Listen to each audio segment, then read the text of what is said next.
إذا لو معلت ذنب بالكم بساينس ترجعجزة نقاب سدت عد عرب زركبا دك أنستيو يجلس إيو إيلو زصحافو صحف دو حق تبلو ولا إذا حبرة سبنا بجم سسي ملن زلو أسمت حق يتبلو سلامتا أي رسعهون فتوات قتاتلتين كوعب سلام مسأهم لو معلت حزالكم زمت أخو نعنا نقاب سدت عد عرب نركب دك أنستيو نفسنا نفتشلو بهرياتنا نفلتلو حد بهرياتنا حد كجتمنا زخل مسانا خلاتن كجتمنا زخل بتن ختلو زلنا من قدي نعوت لنا نودق نزبل أسفير الناس اللي زلو أمود أتادما بتعمد السبل مغرس لازم خرنا إذا فيديو سامع خن مسود أخن نفس خن بهرياتكن أو قصر خن تيرخيبكن أو كومنت صحاف علي لايك سبسكرايب مقباري ترسعو سناي مكتتال أب سدت زلوا دك أنستيو بهرياتنن موداتنن أب هاجرات عرب زنبرا إرتراويانن إثيوبياويانن دك أنستيو أب استفالالي نابران فتنان زحالفا خوينن بهرياتن كمز السعب كن مقلو نخيل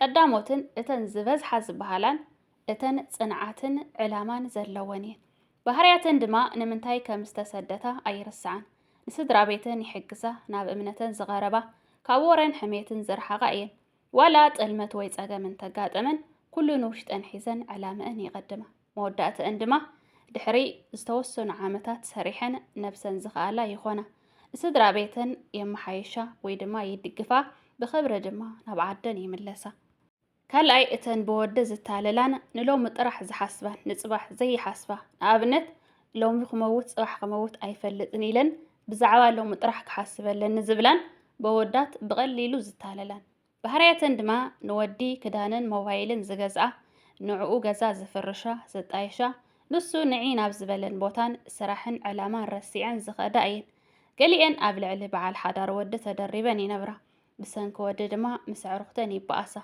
مودات اندما مبزحت غيزه بتعسى اي زودا ገንዘበን ተበሊዐን ጊዜአን አጥፊአን ናብ መወዳእታ ብባዶ ኢደን ይተርፋ ሳልሳይ ማሕበራዊ መራኸቢታት ወይ ድማ ሶሻል ሚዲያ ብፍሉይ ወይ ድማ ብበዝሒ ዝጥቀማ ጊዜአን ኣብኡ ዝሕልፋ እተን ኣብ ሶሻል ሚዲያ ጊዜአን ዝሕልፋ ወይ ድማ ነጠፍትን ተጠቀምትን ዝበሃላ ኣብ ክልተ መቂልወን ኣሎ እተን ሓደ መሃርትን በላሕትን እየን ኣብ ሚድያ ቁም ነገር ዘለዎ ጥራሕ ዝከታተላ ንብፆተን ኣዋልድ ብኸመይ ጠንካራታት ከም ዝኾና ዘተባብዓ ንጥቕመን ዝኸውን مهارت نجارات طرح زمرصا اتن ካልኦት ድማ ተጻረፍትን ሓራቃትን ወይ ድማ ንሰባት ዝጻርፋን ዝሕርቃን ኣብ ክንዲ ስራሕ ኣብ ኮሜንት ክጻረፋ ንዝሰርሓ ኣዋልድ ክወቅሳን ዳውን ክገብራን ዝውዕላ እየን ጊዜአን ብኸንቱ ዘጥፋኣ እየን ራብዓይ እተን ብኽብሪ ንመጻይአን ዝጽበያ ባህርያተን ድማ ንነፍሰን ዘኽብራ ብወዲ ከይተሳለላ ብኽብሪ ንኸምርዓዋ ክብረን ሓልየን ዝጽበያ እየን ودي فقر انتهاليو نسو خصعر اللو زبل صنوع متكل اللوان مودات عندما امنتنن سدرابيتنن كيت أهلما ويدما بهلن امنتن سدران زما أخلا دلولن كبر زلو وحدارن زمسرتا أب حبرة سب موقوس زرخبائيين حمشاين سدرابيتن طراح زنبرا ازي ان نبعلن زبهال هيو تيبلن ملوع عدمان سدرابيتن كم حادرا يحالفا مسواتي خفلة حاول نمرعاو زخون وزاي شفنا بيمن نزمص أحواتن يخفلا أب سرويت زلو بيتسب يوصا عدن زخدو أحواتن دما ناي نقدي ويدما سرح مخفتي مبقسي يخفلا وصيتن دما كله عماتين ويدما تبلازين عدمان يحلف نساتن ازخلو كملاء الناس عارة بدحريان قد زخوانا سب نسخخة انتاي كتكواني إخي إلو زحاسبلن يلن شرشاي اتن دحانيا نابلا جن زنابعا زياتن اتنوشتن بزح سبرات زحازة جن بيت سبن كي يجنقو زحبائين بهرياتن أبقزات عاصيان ينبعا ودت المات بزحن عربات دموزن يخلقون ويسرقون جن سدرا بيتي دحانية كل صبقوا له النابلة سرحان يغزلا زقات من بده دما كل وطأ ويدما كمهارا يدليا جن أبعد خوينو زحجزن ويحساب زهبن سب يسئنا شوعي اتزغتلن من نصصارن مورالن زسبر قالاتن اتي كاب صلا ازي كونس كاب سدرا بيتن زمص قالات نبوزحا توالد مورالن يسبرو اتزغط دما انتا يلكي እዚ ኩሉ ዓመት ጓል እከለኮ ገዛ ሰሪሓ ንስኸ እንታይ ጌርኪ ዓዊል ከዲኺ ዝብሉ ቃላት የወርድለን እቲ ዘይርድእለን ሓቂ እቲ ስድራ ቤት እታ ጓል ን30 ሰብ ክትቀልብ ከላ ንባዕላ ንኽትሰርሕ ዕድል ከም ዘይነበራ ኣይርድኡን سبعي دخي كتقلبي النابلو نتي بتلمس تفقى جنزبا وي بعربات استسرقة دموزة كي حاسبو يفردوا ሾምናይ እተን ብሓዋሊአን ብጥልመት ዝተጎድኣ ባህርያተን ድማ ዓመታት ዝፀዓራሉ ብሰንኪ ዘይእሙና ሰባት ብሓዋላ ቅርሸን ይጥለማ።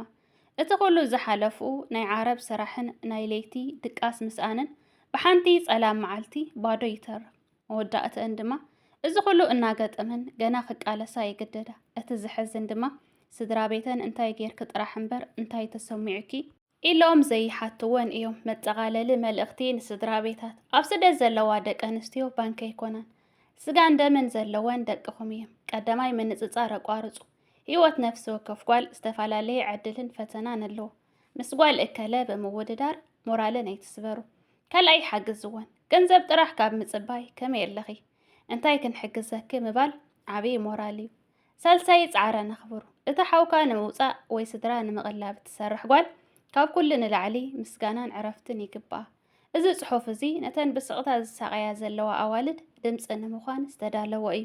ገና ክቐፅል እየ ቀጻሊ እዩ ግን እዛ ጽሕፍቲ ብፍላይ ከምዚ ዓይነት ስድራ ዘለውኸን እንድሕር ደኣ ሃልዮም እዛ ቪድዮ ካብዘን ዝሰማዕኸን እንሰለጥ 3 ነጥብታት ጀሚሩ ክሳዕ ዝሕጂ ዘላ ቀሪፅክን ንወለድኽን ስደዳሎም ይኽን ብጣዕሚ ንኽርድኡኽን ትሕግዞም ስለ ዝኾነት ማለት እዩ። ክንቀጽል ኢና። ታሽዓይ ንወዲ ብገንዘብ ዝሕዛ ኣዋልድ። ገሊአን ኣዋልድ ኣብ ስደት ዝስምዐን ናይ ጽምዋ ስምዒትን ፍቕሪ ምድላይን ንወዲ ከም መዐደግ ፍቕሪ ገይረን ገንዘብ ክጥቀማ ይረኣያ። ባህርያተን ነቲ ወዲ ካብኣተን ንኸይርሕቕ ወይ ካልእ ጓል ንኸይጥምት ሞባይል ይገዝኣሉ፣ ክዳውንቲ ይገዝኣሉ።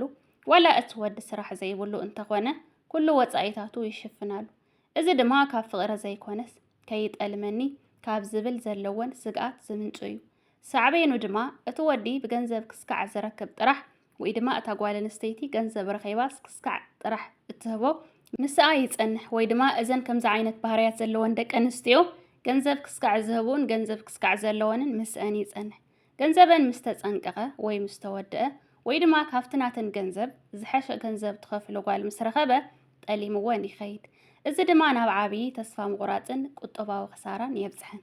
10 ምስ መዓት ኣዋልድ ተደሪባ ብሰንኪ ወዲ ምበኣስ። ኣብ ስደት ሓደ ወዲ ንብዙሓት ኣዋልድ ብሓንሳብ ከፍቅር ወይ ክጥቀም ይረአ እዩ። እቲ ዝሕዝን ግን እተን ኣዋልድ ነቲ ሓቂ ተረዲአን ካብቲ ወዲ ኣብ ክንዲ ዝርሕቓ ነንሕድሕደን ክትተሃላለኻን ክበኣሳን ይውዕላ። ባህርያተን ኣብ ማሕበራዊ ሚድያ ኣብ ቲክቶክ ኣብ ፌስቡክ ተገላቢጦሽ ክፀራረፋን ሕሜት እናዘርግሓን ጊዜአን የጥፍኣ። ንዓይ ዝፈቱ ዝብል ንሕንሕ ምስ በሓዙተን ዝነበረን ጥዑም ርክብ ይባላሹ። ሳዕቤኑ ድማ እቲ ወዲ ከም ዓወት ቆፂሩ ብክልቲኡ ወገን ክጥቀም ከሎ እተን ኣዋልድ ግን ክብረንን መዓርገንን የጥፍኣ። ስርሐን እውን ከጉድላ ወይ ከባላሽዋ ይኽእላ። 11 በዓል ሓዳር ወዲ ዝጥምታ። ገሊአን ደቂ ኣንስትዮ እቲ ወዲ ኣብ ዓዲ ሓዳርን ቆልዑን ከም ዘለዎ እናፈለጣ ካብኡ ንላዕሊ ክረኽባ ስለ ዘይከኣላ ወይ ድማ ብሰንኪ ትምኒት ስጋ ናብኡ ይጽግዓ። ባህርያተን ድማ ነቲ ወዲ ካብ ስድራ ቤቱ ወይ ድማ ካብ ሓዳሩ ክንጽሉ ይጽዕራ። ሰበይትኻ ካብ ዓዲ ገንዘብካ ጥራሕ እያ ትደሊ፣ ኣነ ግን ንዓኻ እየ ዝደልየካ እናበላ ብጥበብ ይኣትዎ። እዚ ድማ ንሓደ ሓዳር ወይ ድማ ስድራ ቤት ምፍራስ ዝግበር ዘይሓላፍነታዊ ስጉምቲ እዩ። 12 ወዲ ብልመና ትሕዝ። እዚ እቲ ዝኸፍአ ደረጃ ናይ ስምዒታዊ ውድቀት እዩ። ሓንቲ ጓል ነቲ ወዲ ንምሕጓስን ምስኣ ንኽጸንሕ ካብ ሰብ ገንዘብ ትልምን ትልቃሕ ወይ ድማ ልቓሕ ትኣቱ ወይ ድማ ንገዛእ ርእሳ ኣብ ዘይግባእ ኩነታት ትወድቕ። ባህርያተን ንዕ ምስ በላ ካብ ስራሕ ሃዲማ ወይ ድማ ስራሕ ኣቋሪፃ ትኸይድ። ንኩሉ ዝሓተታ ኣብሽር ትብል፣ ንሱ ዝሓተታ ኩሉ ትገብር። ንርእሳ ዝኾነ ክብርን ድሕንነትን ኣይትብል። እዚ ኩሉ ባህርያት ዘርእየና ነገር እንተሃልዩ እቲ ኣብ ስደት ዝመጽእ ናይ ኣእምሮ ብስለት ምስኣን እዩ። እተን ዕላምአን ዝረስዓ ኣዋልድ ገንዘበንን ጊዜአንን ጥዕንአንን ከምኡውን ክብረንን ኣብ ዘይጠቅም ወይ ድማ ንዕአን ኣብ ዘይኸውን ወዲ የጥፍኡ። እቲ መወዳእትኡ ድማ ዓዲ ዘይኣተዋ ወይ ድማ ዓዲ ከኣተዋ ከለዋ ጥራሕ ኢደን ምንም ከይሓዛ ተመሊሰን ኣብ ቅድሚ ስድራ ቤተን ምሕፋርን ሕርቃንን ይኸውን። ንኩላትና ክጠቅም ዝኽእል መወዳእታ ዝፀሓፈልና ምክሪ ድማ ሰፊሕ መጠቃለሊ መልእኽቲ። ኣብ ስደት ዘሎ ናብራ ከምቲ ዝመስል ወይ ድማ ከምቲ ብማዕዶ ዝረአ ቀሊል ኣይኮነን። ንሓንቲ ጓል ኣንስተይቲ ድማ ካብቲ ስራሕ ንላዕሊ እቲ ዝገጥማ ማሕበራዊ ፀቕጥታት ፈተናታትን እዩ ዝኸብዳ። ጓል ኣንስተይቲ ኣብ ስደት ናይ ስድራ ቤት ዓንድን ናይ ሃገር ወኪልን እያ። ስለዚ ንቕሓት የድሊ። ሓቀኛ ፍቕሪ ካብ ስራሕኺ ዘውፅአኪ ወይ ካብ ዕላማኺ ዘርሕቐኪ ዘይኮነስ ዕላማኺ ዝድግፍን ሓቢርኩ ዝሰርሕን እዩ ሓደ ወዲ ብገንዘብኪ ክጥቀምን ንዒ ናብ ዝበልኩኺ ንዒ እናበለ ካብ ስራሕኺ ከውፃእኪ እንተፈቲኑ እዚ ፍቕሪ ዘይኮነስ ናይ ጥፍኣት መንገዲ ምዃኑ ተረዲእኺ ካብ ሕጂ ክትነቕሕሉ ይግባእ ካልእ ክብርኺ መሳርሒ ኣይኹን ጓል ኣንስተይቲ ክብርን ስርዓትን ሒዛ ክትነብር ከላ እቲ ዝረኽባ ወዲ እውን ብክብሪ እዩ ዝሕሳ ንወዲ ክዳን ብምዕዳግን ኩሉ ነገሩ ብምምላእን ዘይኮነስ ንባዕልኺ ብምኽባርን ብምጥንካርን እዩ ሓቀኛ ሓዳር ዝመጽእ ካልእ ሚድያ ንልቦና እምበር ንጽሊ ኣይትጠቐምሉ ኣብ ማሕበራዊ መራኸቢታት እትውዕላ ደቂ ኣንስትዮ ግዜኸ ነኽብራ ኣብ ክንዲ ምክስሳስን ምፅርራፍን እትመሃራሉ ንሕብረተሰብክን እትጠቕማሉን ባይታ ፈጠራ ንሓንቲ ሰራሕተኛ ጓል ወይ ድማ ንሓንቲ ጠንካራ ጓል ምውቃስ ንዓኽን እውን ክብሪ ኣይህበክን ካልእ ስድራ ቤትክን ሕላገትክን ወይ ድማ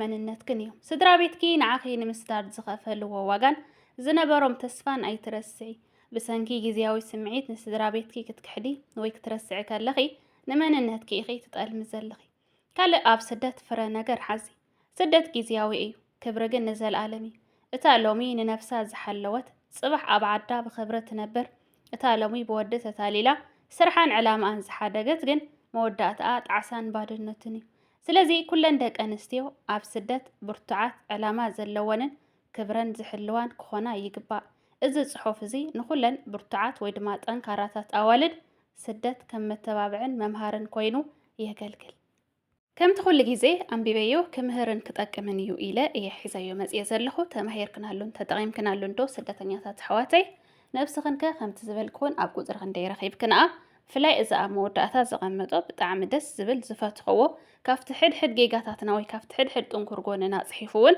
እንታይ ክንገብር ከም ዘለና ጠቕሊሉ እውን ስለ ዝፀሓፎ ኣብ ኩሉ ባህርያታት ጠቓሚ ከም ዘለዎ እየ ኣነ ረኺበ ስለዚ ንስኽንከ ተጠቒምክናሉ ዶ ሓቂ ድዩ ኣሚንክናሉ ዶ ኣብ ኮሜንት ጽሓፋ ንሎም መዓልቲ ዝነበረትና ጻንሒት እዚኣ እያ ትመስል ኣብ ቀጻሊ ቪድዮ ክስካዕ ንራኸብ ሰስናዩ ንዓኹም ባይ ባይ